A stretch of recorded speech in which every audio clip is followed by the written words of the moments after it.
Hi, everybody, and welcome, and happy St. Patrick's Day, and thanks for joining us tonight.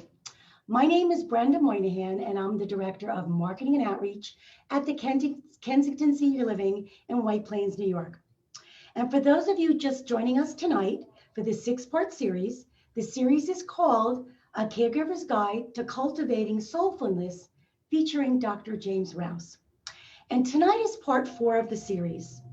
Mindfulness, meaning, and peace at the speed of life. Decrease stress and increase longevity. Please remember to mark your calendar on Wednesdays for the 2 remainder parts of the series, parts 5 and 6 at 6:30 p.m. Wednesdays. And before I introduce our speaker, I'd like to briefly give you some information about Kensington Senior Living, or KSL for short. KSL was founded in 2010 by our leadership team with over 25 years of experience developing and operating premier senior living residences in the US and abroad.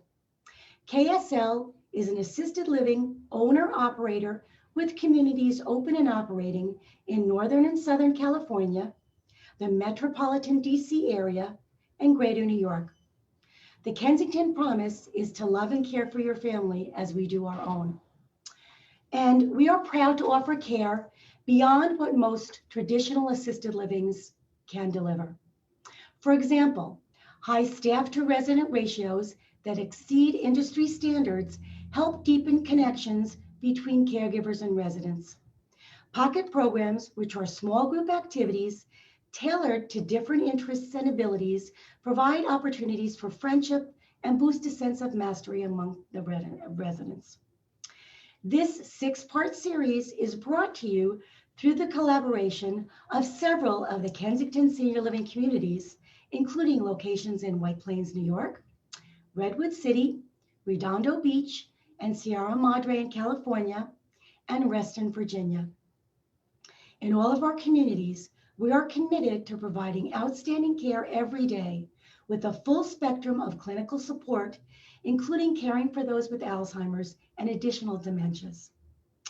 At the end of the presentation, we'll put up a slide, and that slide will include contact information to contact Dr. James Rouse, our speaker, sign up for his Facebook group, or contact any of the Kensington Senior Living communities. Please be sure to stay until the very, very end and tell your friends about the series, even though there's two parts left. They can register at www.thekensingtonwhiteplains.com/events. And we're giving you a special treat this evening, so please be sure to stay until the very end for a 5-minute meditation session. You ask for it, and Dr. James will provide. I now have the privilege and honor to welcome our speaker for this evening and give you some brief information about him. Dr. James Rouse, or Dr. James as he likes to be called, is a high-performance lifestyle leader and functional nutrition expert, naturopathic doctor, entrepreneur, father, husband, athlete, and award-winning author. He is also a change agent, someone who demonstrates what it looks like to be on fire with purpose and passion. And he inspires others to be their own change agents. Welcome, Dr. James. There I am. Hey, Brenda, good evening. How are you? Good. Doing well this evening. Happy St. Patrick's Day. And I know that a lot of people are going, gosh, you know what?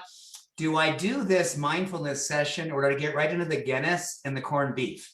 So, I hope this is a good precursor, like an appetizer before we all launch into Happy St. Patrick's celebration. So everyone, thank you for taking the time. Thank you, Kensington team. All of you are literally amazing. I feel so humbled to be surrounded by you. And tonight, I was telling everyone before we started, this may be, I hope, one of the most valuable sessions we do in this entire 6-week series.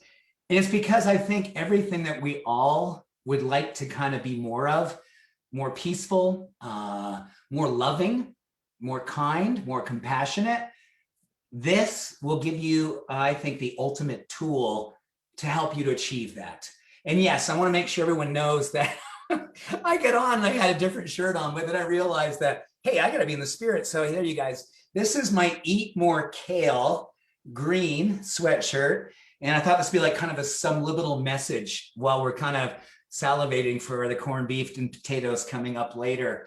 So tonight, I really would love to begin with what this session really wants to be all about. And the beauty of this session tonight is this is very approachable. It's very science driven. And I hope when you walk away, you'll go, you know what? This whole meditation thing has been kind of an enigma to me. I've been knowing I wanted to do it. I really didn't know how to do it. It felt kind of mysterious. I've tried it. I don't know if I did it right. This hopefully will kind of give you all the permission and all the peace of mind that you want to have around this. And I want to share with you guys something. I hope this will come through. This is a picture, and maybe you guys can see it. This is a monastery. That right there is Mount Everest. Can you guys see that, hopefully? And yes, Mount Everest, Temboche Monastery. This sits at 17,000 feet in the Himalayas of Nepal, right close to Tibet. I learned about meditation right there 37 years ago. I want to tell you that the reason why I became really a dedicated practitioner of meditation is because at age 22, I think I had enough of myself, the self that I was for the first 10, 15 years consciously of my life. And I needed peace. I needed healing. I was kind of a broken person. And, let's just be vulnerable. I don't know if anyone here tonight has had a time in their life they're like, gosh, you know what? I'm broken.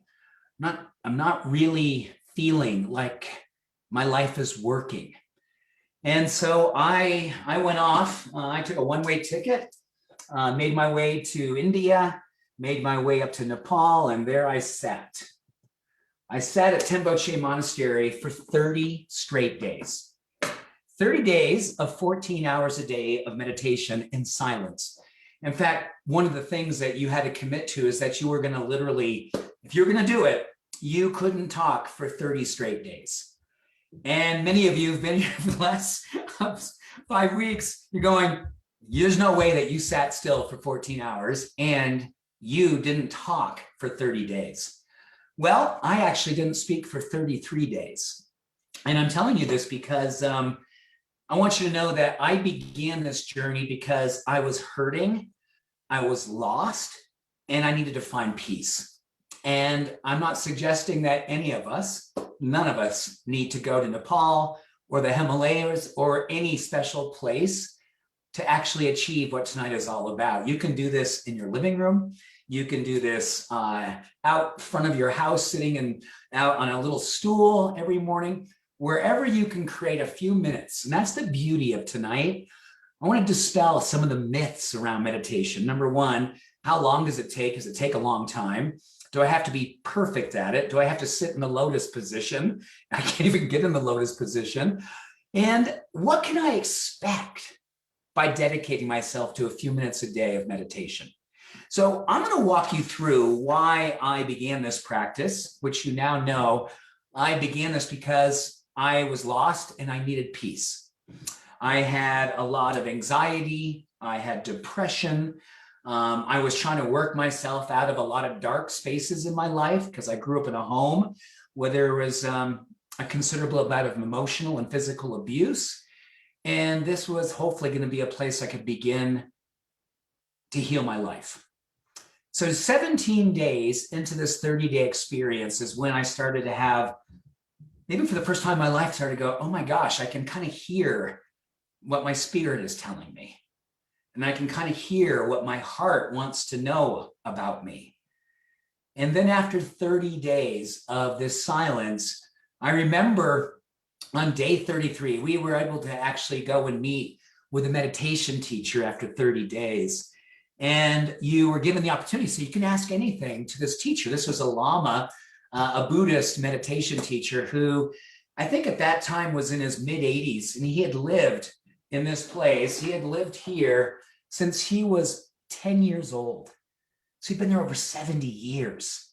meditating, practicing. So you can only imagine what a peaceful, beautiful presence he was. And he was. And after 33 days, I was ready to ask the question. And I said to him, now what do I do? I think I want to stay here. I think I want to be a monk. I don't want to go back to the United States. This is exactly what my heart needed to feel, which is a sense of peace. And he said to me, that is the easiest thing you would ever want to do. But what you needed to go is back out in the world and move through this world with the same level of peace that you felt in these last few days. And I remember also saying, well, gosh, I think I've got this. I think I'm a good meditator. And that's when he said probably the best thing of all. He said, my son, it's a little too early to say that. And now that I've actually been meditating religiously for 37 years and been teaching meditation for just over 30 years, I now know that he really was deeply understanding of what this takes. We never absolutely get meditation. We get a chance to have great meditations and then chances to actually learn about where we have healing work to do. So I'm going to walk you through a couple of really fun things, and I'm going to share something with you guys tomorrow. But tonight I'm going to give you a taste of it, as Brenda said. And this is it's a particular type of meditation that if you are working on anxiety, if you are working on sleep issues, if you're working on just trying to find like a foothold of personal peace, and I don't think anyone on this call, anyone that you know, anyone who's part of this experience with Kensington and beyond over this past year hasn't had some moments when they thought to themselves, I don't know how I am going to continue on. I am absolutely feeling like my life is coming apart. So for anyone here who's open to being fully vulnerable, I hope at the end of our time tonight, someone actually maybe just ask the question like, I'm not going to ask the questions. I'm going to actually be open in front of the entire group. I need to meditate because I'm not doing as well as I'd like to do. I need to meditate because I know I can be doing better. And here's what I want to share with you. This is based on the National Institutes of Health. So when I started teaching meditation 30 years ago, I was like, I want to see the science behind meditation. I want to know what is going to happen. So the NIH, you're going to love this, you guys. They have 1,200 studies to date that actually have scientifically documented what happens to us when we meditate. And I'm going to walk you through the top 10 things. So you should really kind of walk away and go, oh my goodness, I had no idea. And here's the best part. This was all done with people who meditated 4 to 6 minutes a day. But if you can actually get up to the 10 minutes to 12 minutes a day, exponential more benefit. But 4 to 6, think about that, 4 to 6 minutes. That's the length of a song, for goodness sakes. That's twice teeth brushing. It's such a simple thing. And here's what you can expect to have happen in your life. Number one, you're going to see an increase in your positive moods. You'll see your serotonin, which is responsible for positivity and emotional resilience. And you're also going to see dopamine levels, which is your motivation, your confidence. That's kind of like that ninja neurochemistry. When we meditate, you're going to see both those hormones increase, empirically science-driven. Number two, you're going to see a decrease in both emotional and physical pain. Literally, it actually lowers the compounds that create inflammation and pain. So if you're someone who has back pain, you're someone who has a heavy heart, you're someone who experiences PTSD, which is one of my issues, this is one of the most powerful things you can be doing to help your health to heal emotional and physical pain. Number three, this is a big one. It increases empathy, but not just empathy in terms of others, also empathy towards ourselves. We literally start to close the gap between the us and the them. And whether you were political or you became highly charged political, I think everyone in this country over the last year or so felt like some distance between some people. And we know that's not a good path. It's not a sustainable path. That's not spiritually how we want to be. We want to close the gap. Oh my goodness, do we want to close the gap? And in that experience, we also maybe want to close the gap that we have between us and the self that we know is out there. This vulnerable self, this self that we want to own, this like, I know I'm more beautiful than this, and I give myself credit for. I know I'm more brilliant. I know more capable. I know that the voice that I often chatter at myself, that I'm not enough, that I wish I could change. I wish I'd be better. I should be more of this. I should be more of that. All those voices are part of the amygdala in the brain, and meditation helps to quiet that voice. So hopefully, again, when we're all done, we're asking questions, someone can say, oh my gosh, James, you know what? I've got that voice. I want to quiet that voice. Because the more that we give permission to each other to be vulnerable and to be seen, that in of itself is like a moving meditation. Number 4, it increases the gray matter. So all of us here in the space of caregiving for folks who are struggling in that area, people who have been diagnosed with Alzheimer's, cognitive issues, cognitive decline, we know that the gray matter is super, super important. It's essential. It's essential for brain health. And this actually shows in time, literally in 3 months, at 10 minutes a day, you can actually build more gray matter in your brain structurally, and in the size of the gray matter itself in the brain literally expands. That's a game changer. Number 5, your telomeres. We spoke about those last week. Those are the little protection on top of your DNA. So if you have a family history of a certain genetic history with cancer, with heart disease, with diabetes, with something in that space, you know that your telomeres are going to help protect that DNA from being expressed, or actually help your DNA to express more positivity, more resilience, more longevity, more vitality. It actually happens under the influence of meditation. Number 6, your sleep. Okay, if that's all that happens, sleep meditation, and I'm going to share with you tonight what you can do just before bed that absolutely will guarantee a deeper, more restful, more restorative night's rest, where you don't wake up 3 hours in and kind of go, oh my goodness, now what am I going to do? This will help with that. Number 7, this one I thought was really interesting, kid at Stanford. They talked about decreasing self-criticism and how meditation literally helps to quiet the inner critic. I think that one all by itself is worthy of all of us becoming absolute practitioners of this experience. Number 8, increasing self-compassion and self-acceptance, radical self-acceptance. Number 9, decreases stress and anxiety. And number 10, an increase in self-love literally produces more oxytocin. Remember back in week 1, we talked about that whole idea of spreading more oxytocin and how oxytocin is anti-inflammatory. It's about self-love, it's about self-acceptance. And literally under the influence of 1 to 5 minutes, literally as little as 1 minute, can literally begin the practice. So I want to share with you the simplest and easily one of the most well-documented, powerful ways to have a 16-second, that's right, 16-second experience of meditation that has been clinically proven to lower stress, increase dopamine, which is confidence, increase your serotonin, which is happiness, and augment the levels of your oxytocin. It's called the box breath. You may have heard of it. This has actually been made famous by Navy SEALs and Special Forces. In fact, they were trying to find a way to actually help people who are in the midst of very, very, very intense things happening in the environment, when it's naturally occurring to get very anxious, to get very, very almost like, oh my gosh, I don't know what to do. I'm just going to get kind of, I'm going to freeze, or I'm going to react in a way that's not how I want to react. This has actually been shown to actually help curb that. And the SEALs and the Special Forces use this in the middle of crises. So you ready? I want everyone just to kind of close your eyes. And I'm going to take you through a 16-second experience of something called the box breath. And you can use this in traffic, not with your eyes closed.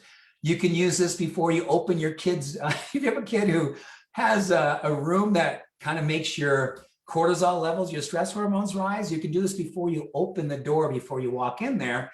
So you walk in and go, what would love do now, versus walk in and start criticizing or yelling. Here's how it goes. You just basically take a slow 4-second inhalation. Ready? Begin.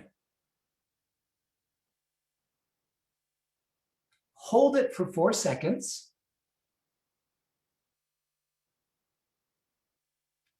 Exhale for 4 seconds, slowly.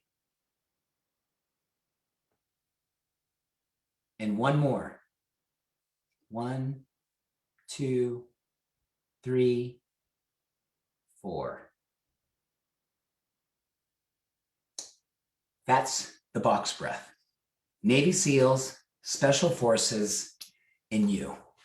If that's how we can begin each and every morning, and this is absolutely something I want to actually speak to the ladies in the audience. So women have been shown, this is really beautiful, who do the box breath before they get out of bed. So you're lying in bed, you're kind of going, is it good morning, God, or is it good God morning? What do I want to be? Well, of course, we want to be good morning, God, good morning, universe, good morning, light, good morning, love, good morning, Brenda, whatever the case may be. When you do this practice, those 4 breaths, 4 times, 16 seconds, here's what happens. This is actually coming out of the Biological Science Review. When women, they only actually tested women on this, I think because women are just more advanced in spiritual ways, I believe.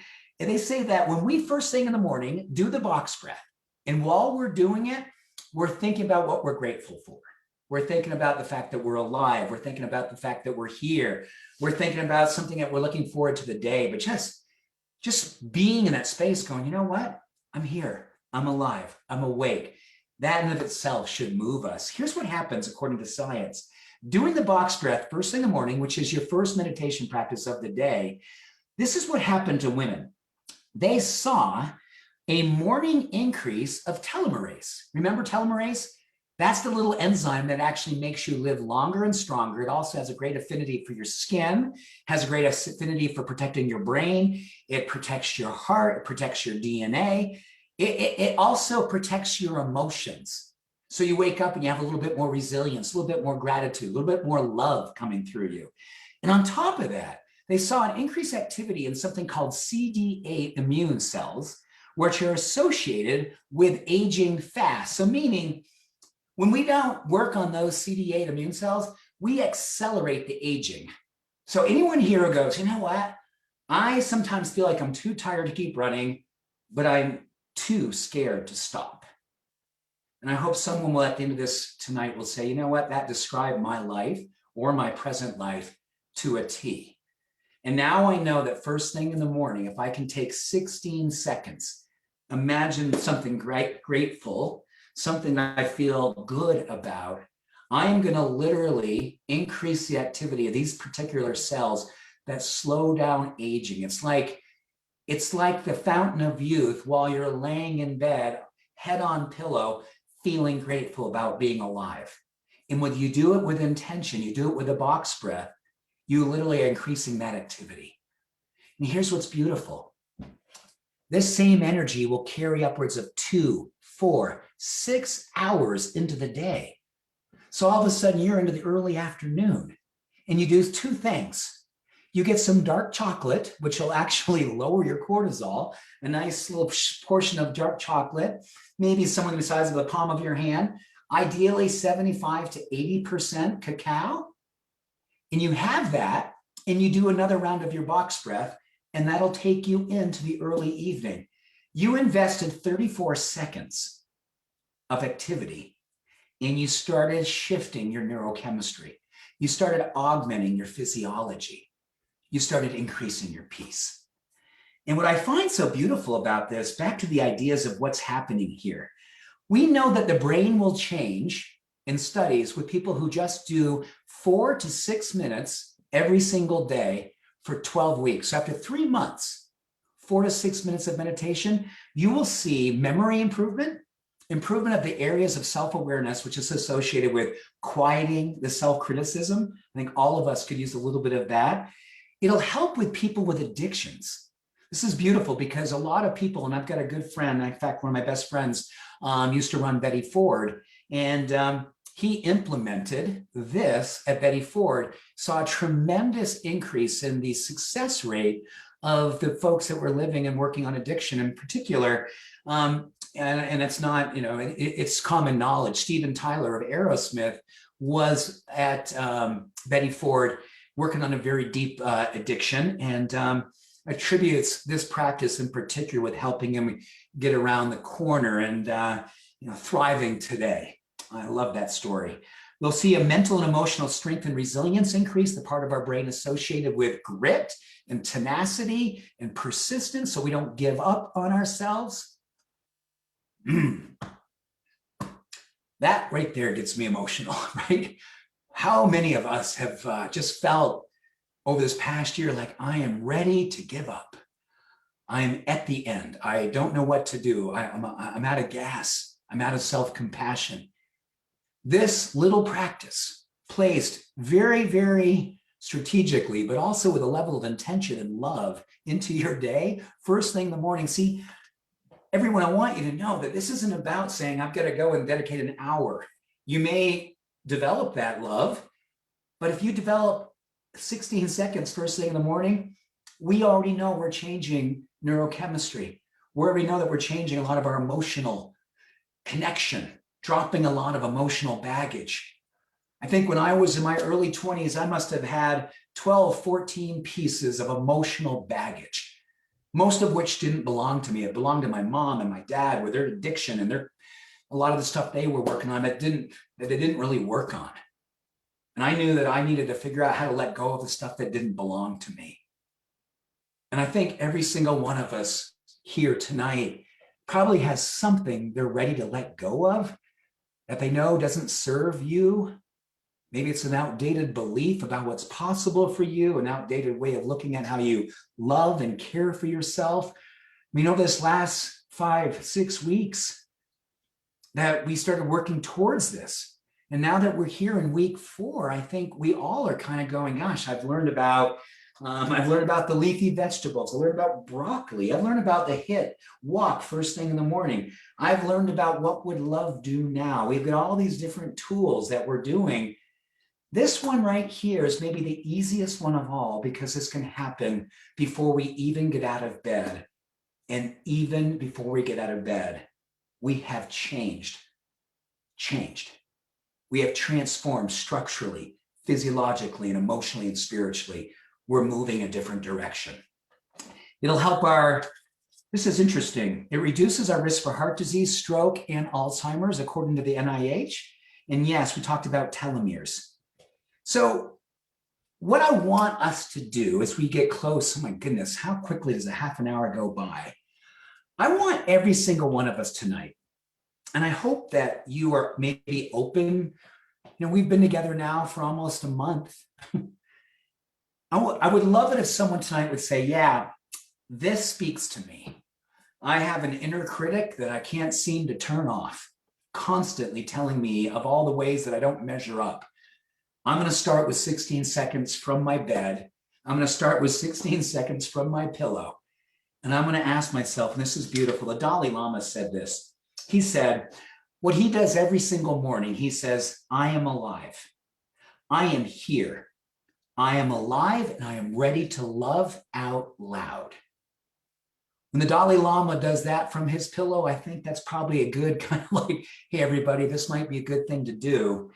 And it goes to something I think tonight.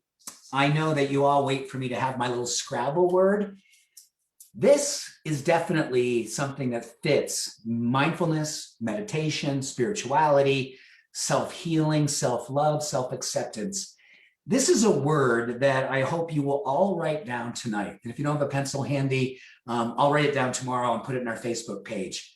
The word is eudaimonia. And it sounds like eudaimonia, like, no, eudaimonia. No, eudaimonia, eudaimonia, eudaimonia.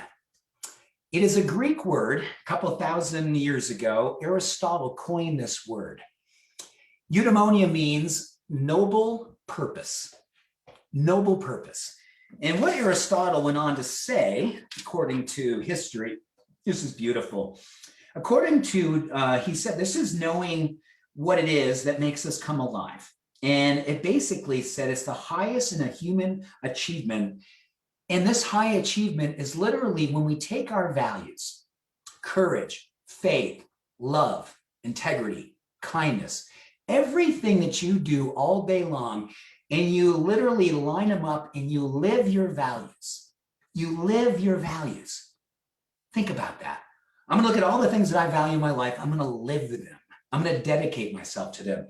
Because here's what Aristotle said. He said, when we live our values, we literally have achieved the highest form of humanity.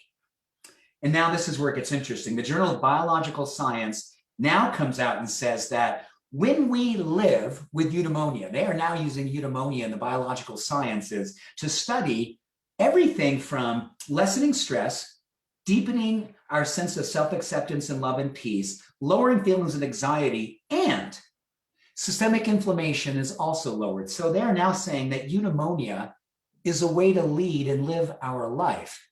It'll extend our life. It'll make us happier. It'll make us more peaceful. And everything we talked about tonight has a relationship to eudaimonia. In fact, maybe that's going to be our new Kensington hashtag eudaimonia, because every single one of you that's part of the Kensington community, I want to remind you that's what you do all day long. The way that you care, the way that you show up, the way that you are willing to put your heart out there in the most vulnerable place, some of the hardest places, and let your values be demonstrated. That is eudaimonia. And it is the highest in human achievement, according to Aristotle. And now science backs it up and says it is probably the most powerful emotional predisposition to happiness, health, longevity, and what they love to say, unconditional gratitude and joy for life. Eudaimonia. So, Karen, eudaimonia. Here you go, Karen. I know the little chat now. EUDAIMONIA.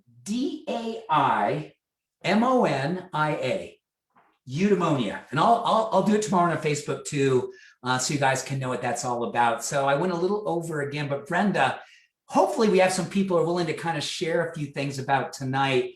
And then I'm going to do a little of this very particular 5-minute meditation to send you guys off to bed tonight. Maybe you won't even have an extra Guinness because you're going to feel so good. Brenda. Every week I'm learning a new word. You know what? Could that be the best Scrabble word ever, Brenda? Very cool. Game over. Very cool. I'm going to go and ask my friends. I'm going to use it in a sentence, and they're going to be blown away. Oh my God. It's a beautiful word, isn't it? Great word. And a beautiful meaning. I mean, think about that. 2,000 years ago, Aristotle was studying people who looked like they were just so alive and so living with their integrity. And now we've got science journals backing this up as a way to lead your life. Amazing. Also amazing what you said from the very beginning. For 33 days, you did not talk. That also did. I know you said that with love, right? Because you know how much energy I have, but that's what I'm saying. Absolutely. Yeah. You've got so much energy, right? Well, here's what's interesting, Brenda. It was the hardest and most beautiful thing I've ever done. And I've actually done 4 of those since that time. Really? Yeah, they're magical, and they're really kind of just good for my heart loves it. It craves that kind of peace. That introspective, and you were talking about the box breath. Yeah. Which I had never heard that before, but that very short 16 seconds, can't you get introspective just in that little tiny time period? I mean, it's not the 30 days, right, that you experience, but in that 16 seconds, can't you get introspective and really think about stuff, right? Right, because basically, and you said it perfectly, introspective, because when, like the Dalai Lama says, just beginning the box breath with, I am alive, I'm grateful to have another day. What that does, Brenda, is it actually creates something called neuropeptides. And they're these little proteins that literally kind of are like a workshop of awesome. They start to kind of put you in forward momentum emotionally, physically, and spiritually to go out of the day. And now we know that could take 4 and 6 hours of momentum forward in your day because you took 16 seconds from your pillow and just said, thank you, God. Thank you, universe. I'm here. I'm awesome. I'm ready to get after it. That to me is the take home of tonight. I've got 16 seconds. I agree. Amazing. Amazing. So we do have a question, actually very interesting, the same question from a couple of people. Does it make a difference exhaling via the mouth or the nose? That's a great question. So yes, it can be a little bit better if we just go through the nose in terms of lowering stress. So if your goal is to lower stress hormones like cortisol, studies show that you just want to use your nose to inhale, fill your lungs. I almost feel like it's like circular. It's coming in and you're feeling like your stomach just getting soft. And once you've filled your stomach, you exhale back through your nose. Research shows that'll actually be more effective at lowering stress and maybe actually help you with more endurance and energy. But what the practitioners of different styles of yoga kind of agree on, inhaling through your nose, exhaling through your mouth seems to be kind of the classic way, which that's the one I kind of particularly like, because I love just kind of using my mouth and just getting all the air out and just pushing it out. So inhale through nose, exhale through mouth. And I love to say when I'm inhaling through my nose, I'm inhaling peace, I'm exhaling stress. Inhaling peace, exhaling stress. I like that. I like that. I've got another question. Why or how does meditation decrease physical pain? Great question. What it does, it actually helps to modulate two key hormones. One's called interleukin-6, and the other one's called C-reactive protein. These are systemic inflammatory markers that we need. They fight inflammation, but when we're stressed or we have a chronic level of kind of, I like to say we're on the slow burn, we just kind of get up and we just too tired to keep running, too scared to stop. Meditation literally helps to decrease those two particular inflammatory hormones and a whole family of other cofactors within that same family of inflammatory makers.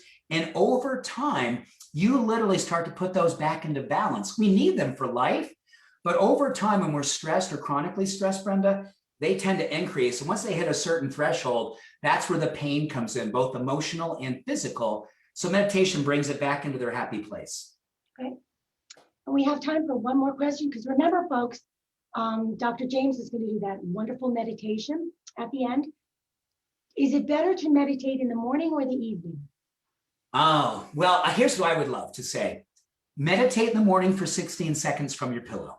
Let that be something that you never, ever miss the rest of your life, everyone. That's not me being prescriptive. That's me being your brother and saying, come on, let us all say 16 seconds in the morning from our pillow. Done, I'm in. But at night, and this is the practice I'm going to teach you now, is what I love to do at night. And I say this with humility and grace. I've become so beautifully addicted to this one, Brenda. I haven't missed this particular evening meditation I'm going to teach you guys now in at least 32 years. Every night I do it. Even for a minute, I'll do it. If I'm super tired, I'll do it.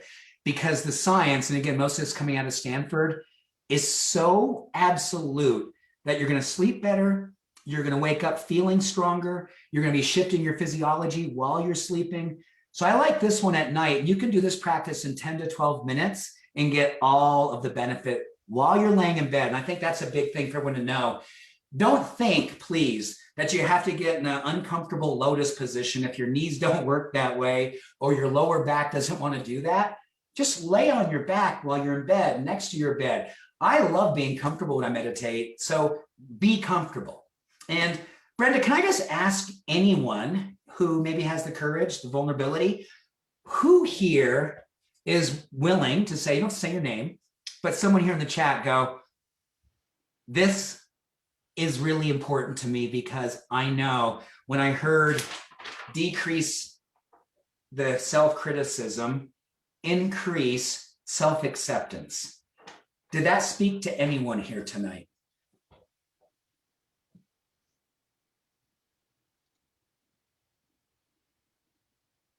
Several people. Excuse me. Several people, yes. Thank you, everybody. Me too. Me too. I think you have a heartbeat. We've developed an unfortunate affinity for self-criticism, and we'd love to be able to kind of turn him or her off when we've had enough. Absolutely. Yeah, good. Thank you guys for being vulnerable. That makes me feel safe. I'm kind of telling you a lot about me and my family. I need to know that I'm not alone here. So Oh, thanks, guys. you're not. You're definitely not. Yeah, beautiful. All right, so Brenda, what do you think? Should we take people through a little practice tonight? Yeah, I just I want to thank everybody for joining us this evening. I want to thank my colleagues, especially Susan Evans, Chris, Vanessa, and Jasmine. Thank you so much. And again, folks, remember there'll also be a slide which will give you information if you'd like to contact Dr. James or any of the Kensington Senior Living communities. Remember, part 5, there's 2 more parts left. Part 5 is next week, the 24th at 6:30 p.m. Eastern Standard Time. So thanks again for joining us. I am going to jump off. Please stay on while Dr. James guides us through a nice little meditation. Thank you, folks. Thank you, Brenda. Love you, sister.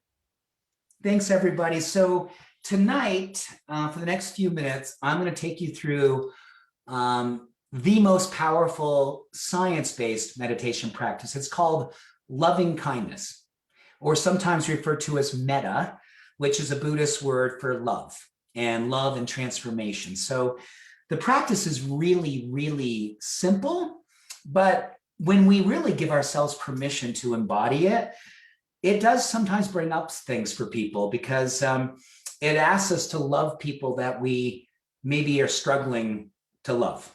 So, and I'm going to kind of walk you through that because ultimately, most of us, I have learned in medicine and as a meditation teacher, loving ourselves is one of the harder ones.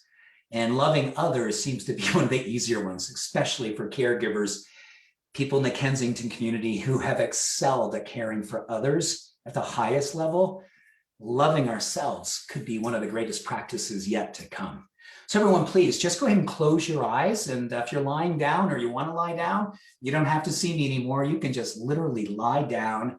And I want you to lie down or just sit comfortably, close your eyes.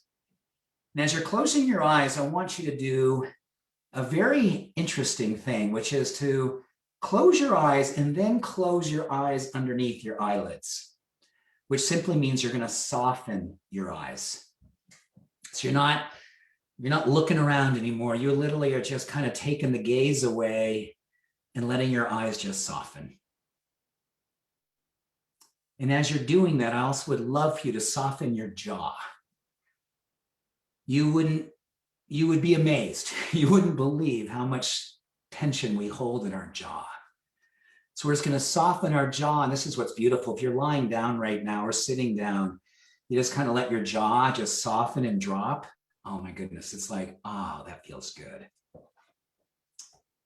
And this practice called the loving kindness meditation is literally just a series of affirmations with a beautiful pause in between where we're literally feeling the affirmation. So we'll begin now. Soft eyes, soft jaw. Let's take a nice slow inhalation through our nose.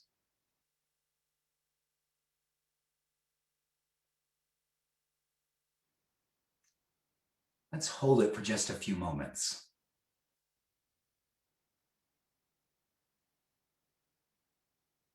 And let's release the breath.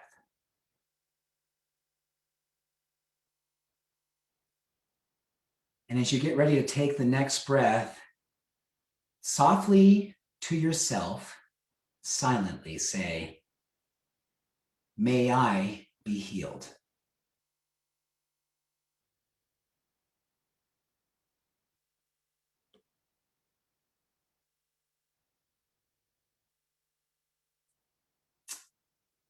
Let's take another breath and softly to ourselves, "May I be healed."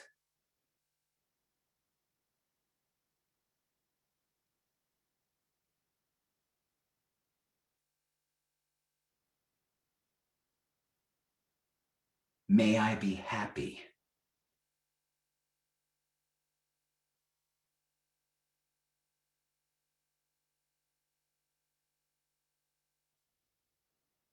May I be happy.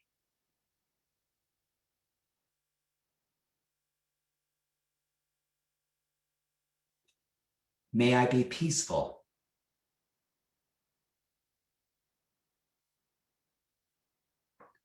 May I be peaceful.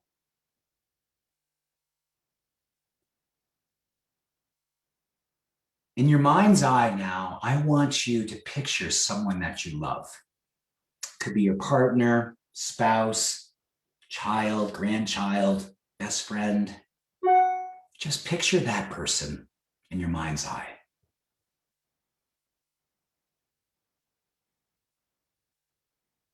And repeat after me. May you be healed.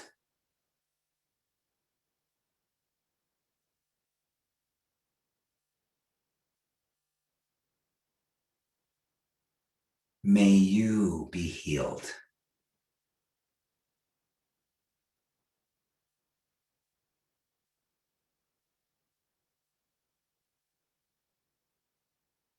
May you be happy.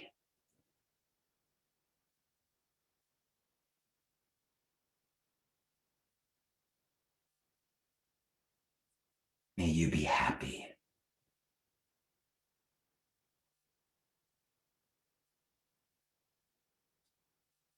May you be filled with loving kindness.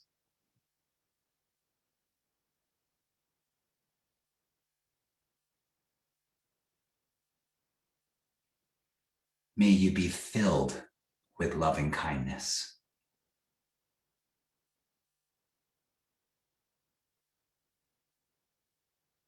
Now take your right hand and place it over your heart, and your left hand over your right hand. I would like for you to picture yourself as a small child. Think about a time when you can remember a picture that you've seen of yourself as a small child.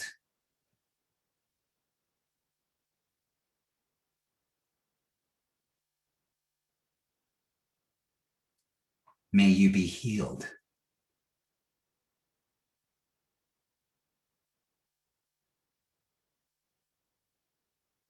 May you be healed.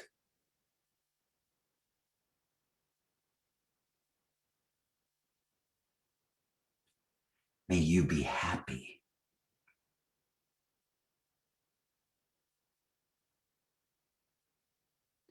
May you be happy.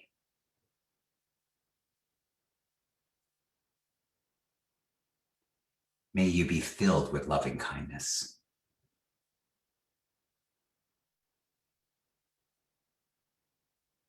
May you be filled with loving kindness.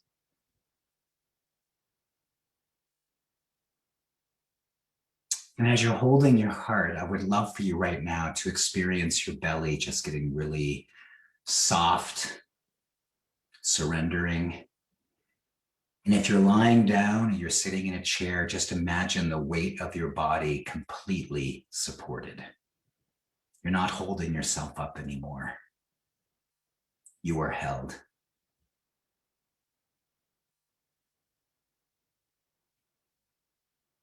And with your eyes closed, I would love for you now to picture yourself as you are today.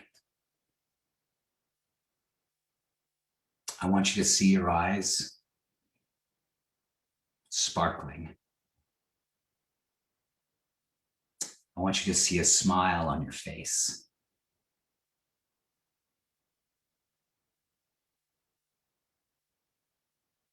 And as you soften your jaw and you soften your eyes, softly say to yourself, may I be healed.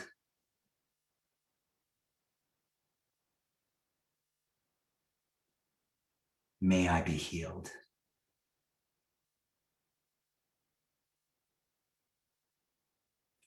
May I be happy.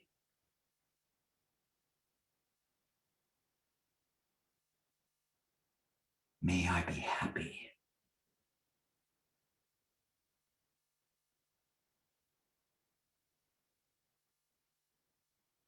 May I be filled with loving kindness.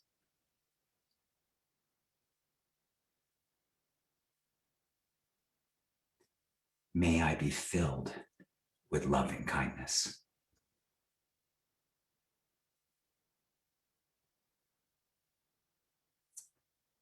Beautiful.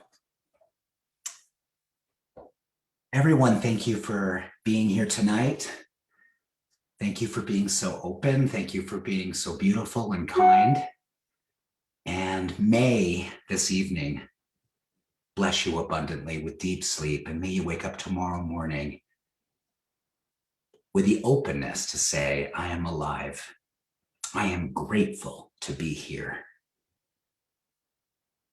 My heart is open to receive all the love that I feel right now. Much love, everyone. Good night. Have a beautiful evening. Thank you. Peace, blessings, and love.